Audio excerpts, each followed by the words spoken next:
Besarnya hutang Indonesia kalau kita bagi ke orang-orang satu persatu.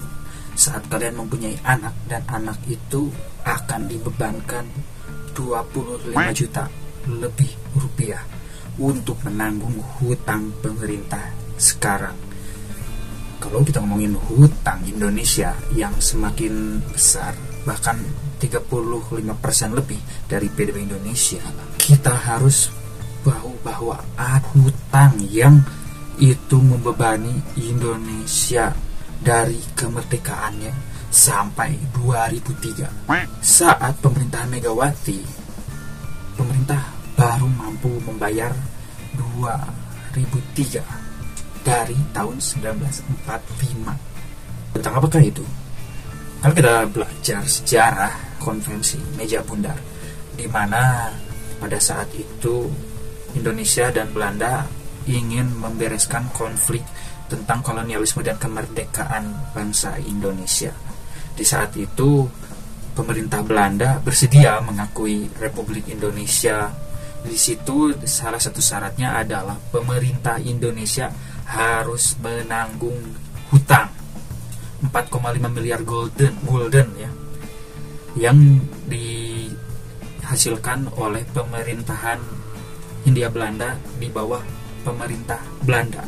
Ya intinya selama dan bahkan biaya-biaya perang, agresi militer 1-2 dan sebagainya yang membantai banyak orang Indonesia itu harus ditanggung oleh pemerintah Indonesia yang saat itu berkonferensi di meja bundar. Tentu pada saat itu pemerintahan Indonesia gak punya nilai tawar dan gak punya kekuatan secara militer yang lebih baik, sehingga akhirnya Muhammad Hatta dan kawan-kawan terpaksa untuk menerima itu. Nah, di situ akhirnya hutang itu kita lunasi dan baru terlunasi 2003. Jadi kalau kalian terus mengkritik pemerintah sekarang tentang hutang pemerintah yang bisa utang gara-gara corona dan sebagainya, banyak proyek dan sebagainya, sampai hutang kita sekitar 34% dari kemampuan PDB kita dan besar membengkak. Ada satu hutang yang paling menyakitkan sepanjang sejarah, yang bahkan banyak orang Indonesia gak tahu, dan beberapa orang bahkan mengagumi Belanda, baik itu mungkin yang paling populer adalah sepak bola ataupun pemerintahannya yang memiliki masyarakat yang paling bahagia di dunia dan kriminalitas yang rendah. Nah, balik kemajuan Belanda dan sebagainya, sebenarnya Belanda beberapa kali melakukan permintaan maaf dan mengakui kejahatan mereka selama ada di Indonesia. Tapi yang harus kalian tahu, permintaan maaf dari 2011 dan berulang-ulang sampai terakhir kemarin bulan Juni 2023 itu semua hanyalah kepentingan mereka dan bukan tulus memberikan permintaan maaf. Contohnya 2011 mereka meminta maaf gitu karena perbudakan, penjajahan dan pembantaian, bahkan agresi militer 1-2. Nah, itu kenapa bisa mereka minta maaf? Karena pengadilan HAM yang ada di Belanda sendiri, di Den Haag, menyatakan bahwa pemerintah Belanda bersalah. Ini minta maaf. 2013 pas kalau nggak salah Ratu Belanda datang ke Indonesia itu meminta maaf.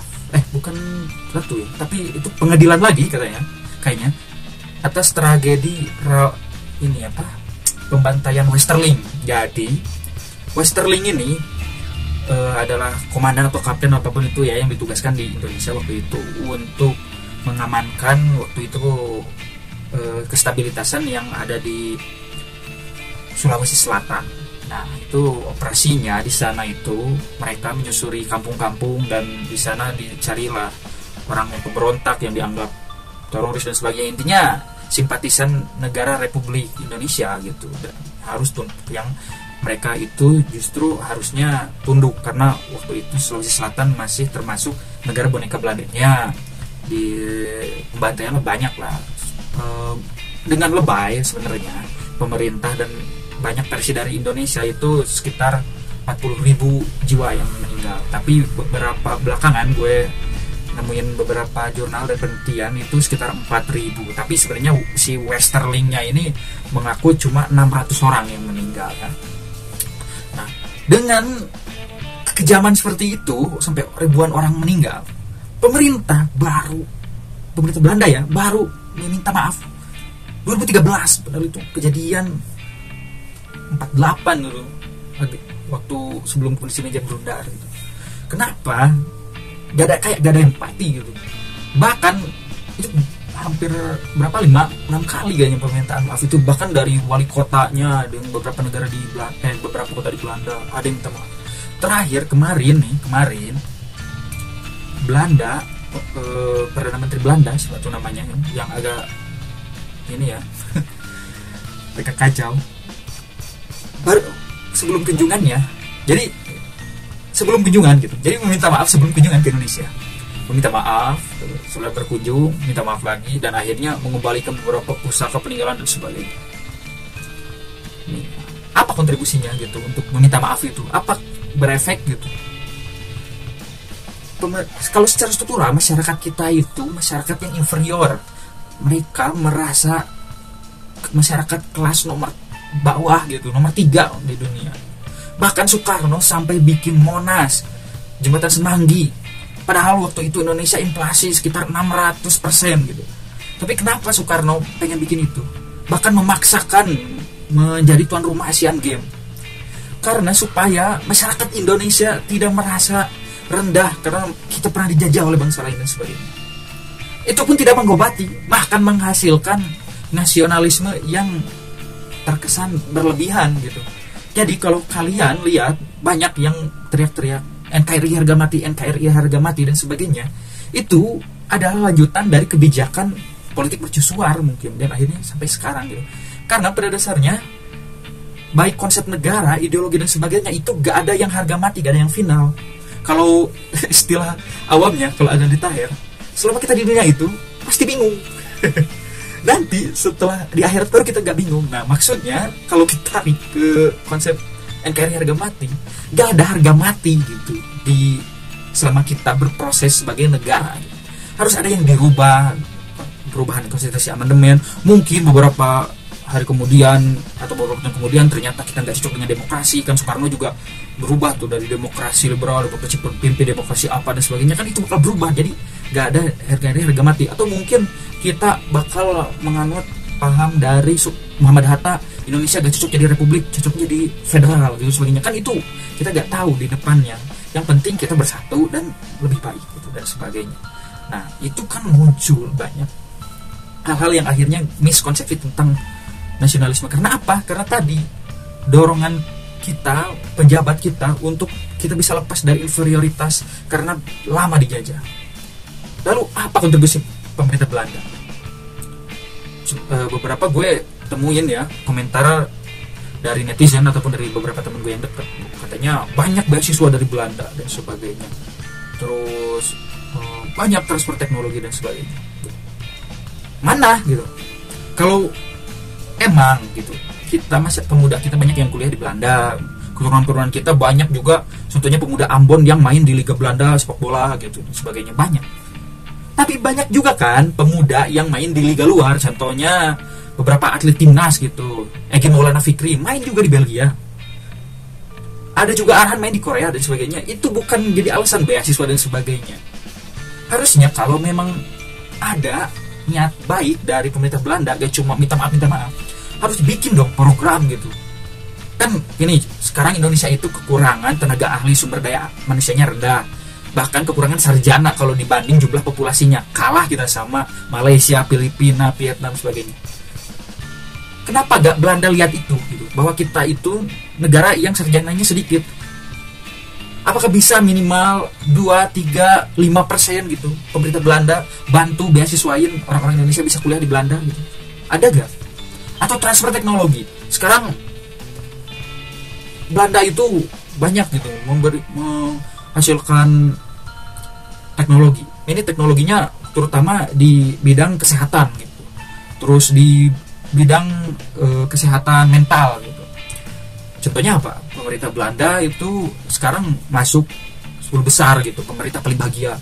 Atau kan paling sering tuh pejabat-pejabat bilang Belanda itu sampai nyewain penjaranya ke negara lain gara-gara gak ada napi, impor napi. Nah kenapa gitu? Coba ajarin ke Indonesia gitu, pejabatnya atau apa delegasinya atau Kementerian Luar Negerinya, ajarin ke Indonesia atau transfer gitu, kasih apa, ada niat baik dan sebagainya. Pernah gak kalian dengar berita-berita kayak gitu? Paling cuma kerjasama dagang, ketemu presiden, salaman perdana menteri, ratunya, ya itu mah sering. Joe Biden juga datang ke sini, Elon Musk juga datang ke sini salaman sama presiden, tapi apa kontribusinya yang murni gitu, yang kerasa gitu? Karena penjajahan itu emang sakit banget gitu. Negara lain kayak India itu menggugat para penjajahnya gitu. Bahkan sekarang Perdana Menteri di Inggris itu orang India. Itu suatu kebanggaan lah untuk negara yang dulunya dijajah, sekarang pemimpinnya malah orang yang mereka jajah dulu. Terus narasi kayak berlian dan sebagainya gitu. Intinya jangan kasih kendor, karena mereka bisa maju, orang dijajah kita gitu. Oke lah kalau dibilang kadaluarsa gitu penjajahan, karena itu dosa-dosa para kakek-kakek mereka gitu, para pemimpin dulu mereka. Sekarang Belanda berada, bahkan pengadilan HAM dunia ada di Belanda dan sebagainya gitu ya. Tapi si Westerling tadi yang bantai-bantai sampai sekarang masih jadi pahlawan di Belanda. Banyak ini berziarah gitu ke makamnya. Terus pemerintah Belanda itu pernah nih ya, kalau gue kesana baca berita 2013 gitu, pemerintah Belanda itu pernah tidak mengakui gitu bahwa mereka melakukan pembantaian oleh Westerling gitu, kalau gak salah ya, atau Westerling atau pembantaian di daerah mana gitu. Sampai-sampai keluarga korban yang ada di Indonesia itu menuntut gitu ke pengadilan di Den Haag gitu, pengadilan HAM. Dan ternyata pengadilan memenangkan para penuntut ini, yang jadi bukti bahwa pembantaian terjadi gitu. Itu pembantaiannya yang mananya gue lupa ya. Pokoknya secara gak langsung bahwa pemerintah Belanda gak empati gitu ke bekas penjajahannya gitu. Mereka pernah minta maaf tentang perbudakan, yang bayangin aja nih, orang Jawa ada di Suriname banyak gitu. Jadi kalau kalian orang Jawa bisa bahasa Jawa, datang ke Suriname banyak itu bahasa Jawa itu, kalian bakal nyambung gitu. Kenapa bisa sampai gitu? Dan pemerintah Belanda gak mengakui itu. Nah, kalau yang terbaru itu kemarin bulan Juni itu Perdana Menteri Belanda itu mengakui agresi militer 1-2. Terus apa gitu? Karena hutang yang tadi baru lunas 2003 yang 4, miliar gulden itu membengkak gara-gara agresi militer 1 dan 2. Jadi hutang yang ditanggung oleh pemerintah Indonesia sampai 2003 itu besarnya itu dari agresi militer 1 dan 2, dan baru diakui 2023 gitu. Kejadiannya udah lama, 48-49 gitu, udah lama banget. Kenapa udah kayak sekarang? Terus apa kontribusinya? Ngebalikin pusaka. Itu pusaka bukan dari agresi militer. Peninggalan-peninggalan artefak pusaka dan sebagainya itu peninggalan dari penjajahan dulu gitu, diambilin yang di keraton-keraton sebagainya, dijarah gitu. Pas penaklukan kerajaan-kerajaan. Apa gitu kontribusinya? Apakah militer Belanda banyak transfer teknologi tentang senjata dan sebagainya strategi perang? Enggak gitu. Ini parah banget gitu. Cuma pengakuan doang. Itu agresi militer itu ngeri banget gitu. Yang paling ngeri, oke lah gitu, namanya perang gitu. Tapi yang paling bejat dari Belanda saat nyerang Indonesia, agresi militer, mereka pakai modal Marshall Plan. Jadi pemerintah Eropa, semua negara Eropa itu kan setelah Perang Dunia hancur tuh. Setelah hancur dibantuin tuh sama Amerika, dikasih pinjaman Marshall Plan. Si pinjaman itu bukannya dipakai ke masyarakat Belanda untuk membantu, tapi malah dipakai modalin invasi ke Indonesia gitu. Gila gak? Bahkan ada bantuan gitu dari Palang Merah Malaya gitu, dari Malaysia, mungkin dari Singapura, pesawat Dakota yang bawa bantuan dari Palang Merah Malaya ditembak sama Belanda gitu. Itu kan harusnya kan dalam aturan perang gitu, mau perang dunia 1-2 itu medis gak boleh. Ini bantuan ditembak, gimana coba? Dan itu gak diakui sampai sekarang gitu, sakit hatinya. Tapi yang bikin lebih sakit hati lagi, itu bukan pemerintah Belanda yang gak mengakui kejahatan-kejahatannya, yang harus disidang dulu oleh pengadilan yang ada di negaranya sendiri. tapi adalah masyarakat Indonesia yang lupa sejarah bahwa kita dijajah Belanda. Sekarang kita sering demo lah, Palestina, bela Uighur, pokoknya ya yang negara-negara Islam atau etnis-etnis Islam yang diskriminasi gitu di negara lain, banyak gitu harus dibela. Tapi apakah pernah para mahasiswa itu, masyarakat Indonesia awam, ormas LSM, nuntut ke pemerintah Belanda para nenek-nenek, janda-janda yang jadi korban agresi militer 1 dan 2 pembantaian Westerling? Itu banyak yang masih hidup sampai sekarang. Cucu-cucunya masih ada. Mereka harusnya kan punya sumber daya, yaitu dari kakek-kakeknya, supaya memiliki kehidupan yang lebih baik gitu, memperbaiki ekonomi. Tapi itu dibantai gitu, dianggap pemberontak. Pernah gak nuntut itu? Bahkan pengadilan di Den Haag itu gak memberlakukan kadaluarsa kepada kejahatan-kejahatan yang dilakukan pemerintah Belanda di kita gitu. Jadi agresi militer 1-2 dan penjajahan itu menurut pengadilan HAM di Den Haag itu di Belanda gak bakal bisa kadaluarsa. Jadi sampai kapanpun kalau kita ada yang nuntut dan sebagainya yang memperjuangkan bisa gitu. Dan pemerintah Belanda terbukti beberapa kali kalah. Tapi apakah pernah ada? Pernah gak ya bela? Ngurusin negara luar dan lupa gitu kita pernah dijajah dan sakit hati, dan banyak orang yang masih butuh untuk keadilan gitu.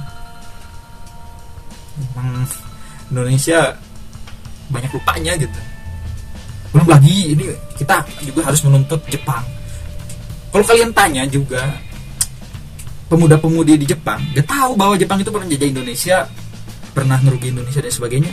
Mereka historis dan gak diajarin. Padahal sakit hati kan kita kalau tahu itu. Itu kayaknya panjang lagi dong.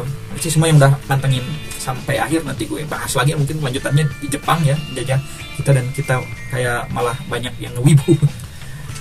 Kasih like, comment, subscribe apapun itu untuk traffic di video ini biar rame ya, biar tahu lah, sadar bahwa sebenarnya kita itu masih layak untuk menuntut pemerintah Belanda. Karena apa? Karena banyak juga negara Afrika, India yang masih menuntut hak-hak yang dirampas ya, yang gak diberikan kepada bekas negara jajahannya.